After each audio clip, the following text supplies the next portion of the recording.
ಚೆನ್ನಾಗಿ ಓದೋ ಹುಡುಗಿಯರು. ಸ್ಕೂಲಲ್ಲಿ ಯಾವಾಗ್ಲೂ ಫಸ್ಟ್ ನಂಬರ್ ಅಲ್ಲಿ ಅವ್ರು ಪಾಸ್ ಆಗ್ತಿದ್ರು. ಓದ್ಬೇಕಂದ್ರೆ ಅವ್ರಿಗೆ ತುಂಬಾ ಇಷ್ಟ. ನನಗೆ IPS ಆಗ್ಬೇಕು ಅಂತ ಇಷ್ಟ, ನನಗೆ ಡಾಕ್ಟರ್ ಆಗ್ಬೇಕು ಅಂತ ಇಷ್ಟ. ಹಂಗಂತ ಇವರು ಓದಕ್ಕೆ ಇಷ್ಟಪಡ್ತಿದ್ರು. ಹಿಂಗಿದ್ದಾಗ ಮನೆಯಲ್ಲಿ ಅವ್ರಿಗೆ ಓದೋದ್ರ ಬಗ್ಗೆ ಸಪೋರ್ಟ್ ಮಾಡಕ್ಕೆ ಅವ್ರ ಅಮ್ಮ ಮಾತ್ರ ಇದ್ರು.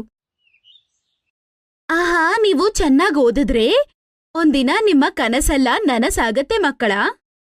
ಇರ್ಲಿ ಬಿಡು ಸುನೀತಾ, ಯಾಕೆ ಅವ್ರಿಗೆ ಬೇಡದೇ ಇರೋ ಕನಸುಗಳನ್ನು ತೋರಿಸ್ತಾ ಇದೆಯಾ? ಅಷ್ಟಕ್ಕೂ ಇವರು ಓದಿ ಬರ್ದು ಏನ್ ತಾನೇ ಮಾಡಬೇಕು? ನಾನು ಹೇಳೋದೇನಂದ್ರೆ ಇವ್ರಿಗೆ ಅಡುಗೆ ಮಾಡೋ ಕೆಲಸ ಹೇಳ್ಕೊಡು. ನಾಳೆ ಅತ್ತೆ ಮನೆಗೆ ಹೋದ್ರೆ ಅಲ್ಲಿ ಕೆಲ್ಸಕ್ಕೆ ಬರುತ್ತೆ. ಆಗ ಅವ್ರ ಹೆಂಡತಿ ಸುನೀತಾ ಹೇಳ್ತಾರೆ, ನೋಡ್ರಿ, ಯಾವ ಕಾಲದಲ್ಲಿದ್ದೀರ ನೀವು? ನೀವ್ ಅನ್ಕೊಂಡಿರೋ ಕಾಲ ಅಲ್ಲ, ಬದ್ಲಾಯ್ತು. ಇವಾಗ ಓದ್ಬೇಕಾಗಿರೋ ಕಾಲ ರೀ. ಸುನೀತಾ ತುಂಬಾ ಸಲ ಹೇಳಿರುವ ಕಾರಣದಿಂದ ಅವ್ರ ಗಂಡ ಮಕ್ಕಳನ್ನ ಸ್ಕೂಲ್ ಕಳ್ಸೋದಕ್ಕೆ ಒಪ್ಕೋತಾರೆ. ಅವರಿಬ್ರು ಸ್ಕೂಲ್ಗೆ ಹೋಗಿ ತುಂಬಾನೇ ಚೆನ್ನಾಗಿ ಓದ್ತಾರೆ. ಹಿಂಗೆ ಸಮಯ ಕಳೆದು ಹೋಗತ್ತೆ. ಅವರು ಕೂಡ ಬೆಳೆದು ದೊಡ್ಡವರಾಗ್ತಾರೆ. ಅವರು 12ನೇ ಕ್ಲಾಸ್ ಪಾಸ್ ಆಗ್ತಾರೆ. ಅವರು ಕ್ಲಾಸ್ ಪಾಸ್ ಆದ ನಂತರ ಅವ್ರ ಅಪ್ಪ ಒಂದಿನ ಅಂತಾರೆ, ಹೇಗೆ ಇವ್ರು ಮದ್ವೆ ಮಾಡ್ಲೇಬೇಕು, ಇವ್ರಿಗೆ ಹುಡುಗ ಹುಡುಕ್ಲೇಬೇಕು.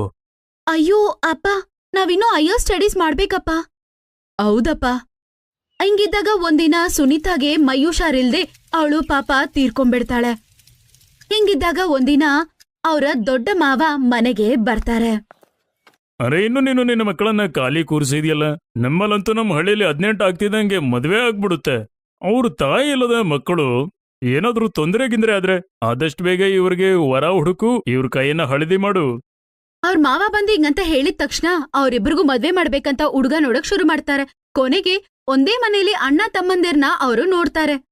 ಅಪ್ಪ, ಮದ್ವೆ ಮಾಡ್ಬಿಟ್ರೆ ನಾವ್ ಹೆಂಗಪ್ಪ ಓದೋದು? ನಮ್ಮ ಆಸೆ ಎಲ್ಲ ನಿರಾಸೆ ಆಗ್ಬಿಡುತ್ತೆ. ಹಂಗ್ ಮಾತಾಡ್ಬೇಡ. ಮದ್ವೆ ಆದ ನಂತರನೂ ಎಷ್ಟೋ ಹುಡುಗಿಯರು ಅವರ ಕೆರಿಯರ್ನ ಬಿಲ್ಡ್ ಮಾಡ್ಕೊಂಡಿದ್ದಾರೆ. ನಾವು ಕೂಡ ಹಂಗೆ ಮಾಡೋಣ. ನಾವಿಬ್ರು ಮದ್ವೆ ಆದ ನಂತರ ಕೂಡ ಚೆನ್ನಾಗಿ ಓದೋಣ, ಮತ್ತೆ ಒಂದು ಗೌರ್ಮೆಂಟ್ ಜಾಬ್ನ ಸಂಪಾದಿಸ್ಬೇಕು. ಅವ್ರಪ್ಪ ಹೇಳಿದ್ರಂತ ಅವ್ರೇನೂ ಮಾತಾಡದೆ ಮದ್ವೆ ಮಾಡ್ಕೋತಾರೆ. ಮದ್ವೆ ಆಗಿದ ನಂತರ ಅವರು ಅತ್ತೆ ಮನೆಗೆ ಹೋಗ್ತಾರೆ. ಆದ್ರೆ ಅವ್ರಮ್ಮ ಮಕ್ಕಳು ಓದ್ತಾರೆ ಅಂತ ಏನೂ ಕೆಲ್ಸನೂ ಅವ್ರಿಗೆ ಹೇಳ್ಕೊಟ್ಟಿರಲ್ಲ. ಅದ್ರಿಂದ ಯಾವಾಗ್ಲೂ ಅತ್ತೆ ಮನೆಯಲ್ಲಿ ಅವ್ರ ಅತ್ತೆ ಹತ್ರ ಬೈಸ್ಕೋತಾರೆ. ಒಂದಿನ ಅವ್ರ ಅತ್ತೆ, ಇಲ್ ನೋಡಿ, ಏನ್ ಓದ್ಬೇಕಂತ ಅನ್ಕೊಂಡ್ರೋ ಅದೆಲ್ಲ ನಿಮ್ಮ ಅಮ್ಮನ ಮನೇಲೇ ಆಯ್ತು. ಇನ್ಮೇಲೆ ಇಲ್ ಬಂದು ಓದುದು ಅದು ಇದು ಅಂತ ಕತೆಗಳು ನನ್ನ ಹತ್ರ ಬೇಕಾಗಿಲ್ಲ. ನೀವು ಮನೇಲಿ ಕೆಲ್ಸ ಮಾಡ್ಕೊಂಡು ಸೊಸೆಂದಿರ್ತಾರ ಇರಿ. ಆದ್ರೆ ಅವ್ರಿಬ್ಬರಿಗೂ ಪಾಪ ಓದ್ಬೇಕು ಅಂತ ತುಂಬಾ ಆಸೆ. 2 ದಿನದ ನಂತರ ಅವ್ರ ಅತ್ತೆ ಸುಲೋಚನಾ ಅವರ ಫ್ರೆಂಡ್ ಮನೆಗೆ ಹೋಗ್ತಾರೆ. ಇಲ್ ನೋಡಿ, ಅತ್ತೆ ಆಚೆ ಹೋಗಿದ್ದಾರೆ. ನಾವು ಇವಾಗ್ಲೇ ಯೂನಿವರ್ಸಿಟಿಗೆ ಹೋಗಿ ಫಾರ್ಮ್ ಫಿಲ್ ಮಾಡ್ಬಿಡೋಣ. ಇದೇ ಸರಿಯಾದ ಸಮಯ. ಅವರಿಬ್ರು ಬೇಗ ಯೂನಿವರ್ಸಿಟಿಗೆ ಹೋಗ್ತಾರೆ. ಬೇಗ ಫಾರ್ಮ್ ಫಿಲ್ ಮಾಡ್ತಾರೆ. ಎಲ್ಲ ಬುಕ್ಸ್ ಕೂಡ ತಗೊಂಡ್ಬರ್ತಾರೆ. ಅವ್ರ ಬುಕ್ಸ್ ಎಲ್ಲ ಬ್ಯಾಗಲ್ಲಿ ಬಚ್ಚಿಡ್ತಾರೆ. ಆದ್ರೆ ಅವರು ಮನೆಗ್ ಬಂದಾಗ ಅವ್ರ ಮುಂದೆ ಅವ್ರ ಅತ್ತೆ ಸುಲೋಚನಾ ನಿಂತ್ಕೊಂಡಿರ್ತಾಳೆ. ಎಲ್ಲೋಗಿದ್ರೆ ನೀವು? ಅದು ಮಾರ್ಕೆಟ್ಗೆ ಸ್ವಲ್ಪ ವಸ್ತುಗಳು ತರ್ಬೇಕಾಗಿತ್ತು, ಅದಕ್ಕೆ ಹೋದ್ವಿ. ತೋರ್ಸಿ, ಏನ್ ತಗೊಂಡ್ ಬಂದ್ರಿ? ಅಷ್ಟರಲ್ಲಿ ಪಕ್ಕದ ಮನೆಯವರು ಅವಳನ್ನ ಕರೆಯೋದಕ್ಕೆ ಮನೆಗೆ ಬಂದ್ಬಿಡ್ತಾರೆ. ಸುಲೋಚನಾ ಅವ್ರ ಜೊತೆ ಹೋಗ್ಬಿಡ್ತಾರೆ. ಮತ್ತೆ ಇವರಿಬ್ರು ಹೆಂಗೋ ತಪ್ಸ್ಕೋತಾರೆ. ಇವರಿಬ್ಬರ ಗಂಡಂದಿರು ಯಾವಾದಿಗೂ ಕೆಲ್ಸ ಅಂತ ಆಚೆನೆ ಇರ್ತಿದ್ರು. ಅದಕ್ಕೆ ಇವರಿಬ್ಬರಿಗೂ ಚೆನ್ನಾಗಿ ಓದಕ್ಕೂ ಕೂಡ ಸಮಯ ಸಿಗ್ತಾ ಇತ್ತು. ಅವ್ರ ರೂಮಲ್ಲಿ ಕುತ್ಕೊಂಡು ಓದ್ಕೋತಾ ಇದ್ರು. ದಿನ ರಾತ್ರಿ ಅಂತ ಕಷ್ಟಪಡಕ್ ಶುರು ಮಾಡ್ತಾರೆ. ಇನ್ನೊಂದು ಕಡೆ ಮನೋಹರ್ ಇವರಿಬ್ರಿಗೂ ಮದ್ವೆ ಮಾಡಿ ಕೊಟ್ಟಿದ್ದಕ್ಕೆ ತುಂಬಾ ದುಡ್ಡನ್ನ ಅವರು ತಗೊಂಡಿರ್ತಾರೆ. ಅದಕ್ಕೆ ಜಮೀನ್ದಾರ್ ಅಲ್ಲಿಗೆ ಬಂದು ಆ ದುಡ್ಡನ್ನ ರಿಟರ್ನ್ ಕೊಡದೇ ಇರೋ ಕಾರಣದಿಂದ ಅವರ ಜಮೀನನ್ನ ಕೂಡ ಅವ್ರ ಹತ್ರದಿಂದ ಕಿತ್ಕೊಳ್ತಾರೆ. ಈ ಮಕ್ಕಳನ್ನ ಬೆಳೆಸೋದ್ರಲ್ಲೇ ನಾನು ಇವತ್ತು ಬೀದಿಗೆ ಬಂದಿದ್ದೀನಿ. ಇನ್ನೊಂದ್ ಕಡೆ ಅಕ್ಕ ತಂಗಿಯರಿಬ್ರು ತುಂಬಾ ಚೆನ್ನಾಗಿ ಓದಕ್ ಶುರು ಮಾಡ್ತಾರೆ. ಅದು ಮಾತ್ರ ಅಲ್ದೆ ಸ್ವಲ್ಪ ದಿನದ ನಂತರ ಇಬ್ರು ಒಟ್ಟಿಗೆ ಪ್ರೆಗ್ನೆಂಟ್ ಆಗ್ತಾರೆ. ಮತ್ತೆ ಮನೆಗೆ ಅಡ್ಮಿಟ್ ಕಾರ್ಡ್ ಬರುತ್ತೆ. ಆ ಪೋಸ್ಟ್ ಮ್ಯಾನ್ ಆ ಕಾರ್ಡ್ನ ಅತ್ತೆಯ ಕೈಲಿ ಕೊಟ್ಬಿಟ್ಟು ಹೋಗ್ತಾನೆ. ಓಹೋ, ನೀವಿಬ್ರು ಓದ್ಬೇಕು ಅಂತ ಅನ್ಕೊಂಡಿದೀರಾ? ಬರ್ಲಿ ನನ್ ಮಕ್ಕಳು ಸಾಯಂಕಾಲ ಅವ್ರ ಹತ್ರ ಈ ವಿಷಯ ಹೇಳ್ತೀನಿ. ಸಾಯಂಕಾಲ ಅವ್ರ ಮಕ್ಕಳು ಬಂದಿದ ತಕ್ಷಣ ಸುಲೋಚನಾ ಮಕ್ಕಳಿಗೆ ಹೇಳ್ತಾಳೆ, ತುಂಬಾ ಆಸಕ್ತಿ ಇದೆಯಲ್ಲ ನಿನಗೆ ಓದೋದಕ್ಕೆ. ಓದಬಾರ್ದು, ಕೆಲಸ ಮಾಡ್ಬೇಕಾ? ನಾವು ಓದಿ ಒಂದು ಸರ್ಕಾರಿ ನೌಕರಿ ಮಾಡ್ಬೇಕು ಅನ್ಕೊಂಡಿದೀವಿ. ಅಯ್ಯೋ ಹುಚ್ಚಿ ನೀನು, ನಿನ್ಗೆ ಸರ್ಕಾರಿ ನೌಕರಿ ಸಿಗೋದು ಅಷ್ಟೇನು ಈಸಿ ಅಲ್ಲ ಕಣೆ. ಚೆನ್ನಾಗಿ ಓದಿ ಬರ್ದಿರೋರ್ಗೆ ಕೂಡ ಸಿಗೋದಿಲ್ಲ. ನೀನ್ ಮನೇಲಿ ಕುತ್ಕೊಂಡು ಓದ್ಬಿಟ್ರೆ ಸಿಗ್ಬಿಡುತ್ತಾ ನಿಂಗೆ? ಅವ್ರ ಗಂಡಂದಿರು ಪಾಪ ತುಂಬಾ ಹೊಡ್ದಿ ಅವ್ರಿಬ್ಬರನ್ನ ಆಚೆ ಕಳಿಸ್ಬಿಡ್ತಾರೆ. ಅವರಿಬ್ರು ಅವ್ರ ಅಡ್ಮಿಟ್ ಕಾರ್ಡ್, ಅವರ ಬುಕ್ಸ್ ಮತ್ತೆ ಅವರ ವಸ್ತುಗಳನ್ನ ತಗೊಂಡು ಆ ಮನೆಯಿಂದ ಆಚೆ ಬಂದ್ಬಿಡ್ತಾರೆ. ಇವಾಗ ಏನ್ ಮಾಡೋದು ಅಂಜಲಿ? ಇವಾಗ ಓದೋದ್ ಬಿಟ್ರೆ ನಮ್ ಕೈಯಲ್ಲಿ ಬೇರೆ ಏನೂ ಇಲ್ಲ. ನಾವಿಬ್ರು ಸಾಧಿಸ್ಬೇಕನ್ಕೊಂಡಿದ್ದ ಸಾಧಿಸ್ಲೇಬೇಕು. ಅವರು ಫುಟ್ಪಾತ್ ಹತ್ರ ಅವ್ರ ಸೀರೆಯಿಂದಾನೇ ಒಂದು ಚಿಕ್ಕ ಗುಡ್ಸಲನ್ನು ಕಟ್ಕೋತಾರೆ. ಮತ್ತೆ ಅಲ್ಲಿ ಕುತ್ಕೊಂಡು ಓದ್ತಾರೆ. ಬೆಳಗ್ಗೆ ಹೊತ್ತಲ್ಲಿ ಅವರು ಭಿಕ್ಷೆ ಬೇಡ್ತಾ ಇದ್ರು. ಸಾಯಂಕಾಲದ ಸಮಯದಲ್ಲಿ ಸ್ಟ್ರೀಟ್ ಲೈಟ್ ಅಲ್ಲಿ ಕುತ್ಕೊಂಡು ಓದ್ತಾ ಇದ್ರು. ಹಿಂಗೆ ಸ್ವಲ್ಪ ದಿನ ಕಳೆದು ಹೋಗತ್ತೆ. ಅವರು ನೀರ್ ಕುಡಿದು ಅವ್ರ ಹೊಟ್ಟೆನ ತುಂಬಿಸ್ಕೋತಾರೆ, ಆದ್ರೆ ಓದೋದು ಮಾತ್ರ ಅವರು ಬಿಟ್ಟಿಲ್ಲ. ಅವ್ರದ್ದು ಫಸ್ಟ್ ಸೆಮಿಸ್ಟರ್ ಎಕ್ಸಾಮ್ಸ್ ಆಗತ್ತೆ. ಅಲ್ಲಿ ಅವರಿಬ್ರು ಫಸ್ಟ್ ಬರ್ತಾರೆ.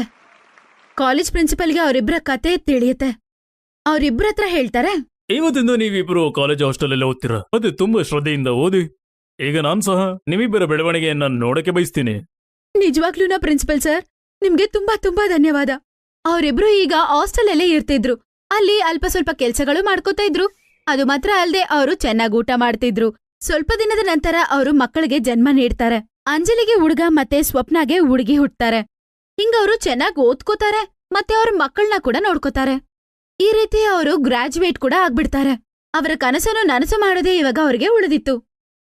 ಅಂಜಲಿ ಡಾಕ್ಟರ್ ಮತ್ತೆ ಸ್ವಪ್ನ IPS ಎಂಟ್ರೆನ್ಸ್ ಮಾಡ್ತಾರೆ. ಅವರಿಬ್ರು ಸೆಲೆಕ್ಟ್ ಆಗ್ತಾರೆ. ಕಾಲೇಜ್ ಮುಗ್ದಿದ್ರಿಂದ ಅವರು ಹಾಸ್ಟೆಲ್ನ ಕೂಡ ಬಿಟ್ಟು ಹೋಗ್ಬೇಕಾಗಿತ್ತು. ಮತ್ತೆ ಅವರು ಫುಟ್ಪಾತ್ ಮೇಲೆ ಬರ್ತಾರೆ. ಮತ್ತೆ ಅಲ್ಲೇ ಮಕ್ಕಳಿಗೆ ಕೋಚಿಂಗ್ ಮಾಡ್ತಾರೆ. ಜೊತೆಗೆ ಅವರು ಓದೋದನ್ನ ಬಿಟ್ಟೇ ಇಲ್ಲ. ಅವರು ಆ ದುಡ್ಡಲ್ಲೇನೆ ಅವರು ಚೆನ್ನಾಗಿ ಓದ್ಕೋತಾ ಇದ್ರು. ಮಕ್ಕಳನ್ನ ಅವರು ನೋಡ್ಕೋತಾ ಇದ್ರು. ಸ್ವಲ್ಪ ದಿನದ ನಂತರ ಅವರು ಎಕ್ಸಾಮ್ ಬರೀತಾರೆ. ಅವರಿಬ್ರು ಆಸೆ ಪಟ್ಟಂಗೆ ಅವರಿಬ್ರಿಗೂ ಗೌರ್ಮೆಂಟ್ ಜಾಬ್ ಸಿಗುತ್ತೆ. ಅಂಜಲಿ ಡಾಕ್ಟರ್ ಮತ್ತೆ ಸ್ವಪ್ನ IPS. ಕೊನೆಗೆ ನಾವು ಆಸೆ ಪಟ್ಟಿದ್ದನ್ನ ಸಾಧಿಸಿದ್ವಿ. ಇದನ್ ಸಾಧಿಸಕ್ಕೆ ನಾವು ಎಷ್ಟು ಕಷ್ಟಪಟ್ಟಿದೀವಲ್ವಾ. ನಿನಗೆ ತುಂಬಾ ತುಂಬಾ ಧನ್ಯವಾದ ದೇವಾ. ಇನ್ನೊಂದು ಕಡೆ ಅವ್ರ ಗಂಡಂದಿರೋ ಫ್ಯಾಕ್ಟ್ರಿಯಲ್ಲಿ ಫೈರ್ ಆಕ್ಸಿಡೆಂಟ್ ಆಗತ್ತೆ. ಅವ್ರ ಕೆಲ್ಸನೂ ಹೋಗತ್ತೆ. ಮನೆ ಇದ್ದಿದ್ದು ಕೂಡ ತಗೊಂಡ್ಬಿಡ್ತಾರೆ.